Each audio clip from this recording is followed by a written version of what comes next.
Na Coruña, a alarma volveu saltar no barrio da Agra de Orzán tras a última pelexa con arma branca acontecida hai só uns días. Un suceso que, segundo os veciños, se repite con frecuencia. Denuncian tamén venda de droga polo miúdo, ruídos e discusións nas rúas, xerando, din, unha sensación de inseguridade no barrio. A última liorta rexistrada no barrio da Agra de Orzán aconteceu hai 5 días, minutos antes das 11 da noite na rúa Páramo. Dous mozos enfrontáronse nunha pelexa na que un deles empregou unha navalla.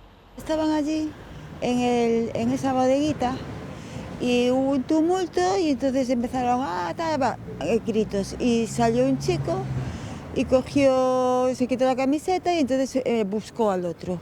Empezaron a forcejear. Con navalladas, Bueno, navalla é hora do día. Se oían unos ruidos, xa sabíamos máis ou menos de onde era. Á zona desprazáronse 3 patrullas da policía local que identificaron un dos implicados na lea e tamén a navalla da que se desprendeu mentres fuxía. Un suceso que, segundo os veciños, se repite con certa frecuencia. Por este barrio,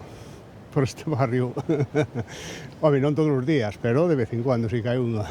Aquí é sempre bastante, sí, hai de todo.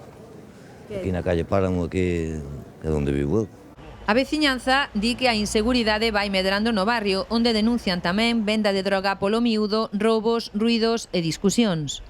Hai ocupas que son un pouco conflitivos, hai algo de, non sei como chamarlle, fariña ou drogas, non sei como chamarlle, algo bastante, eso trae todo, sobre todo trae eso, as peleas. Roban muchos bolsos, cadenas, y yo ya no salgo por la noche, por el día salgo, pero en vez de llevar bolsa, llevo una bolsa. Hai xente por aí que fai algún ruido así por las noites, sobre todo por aí abaixo. De noite hai, sí, hai un pouco de respeto.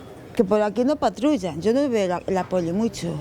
Desde a Asociación de Veciños contan que levan anos pedindo que regrese a policía de barrio. En Lugo,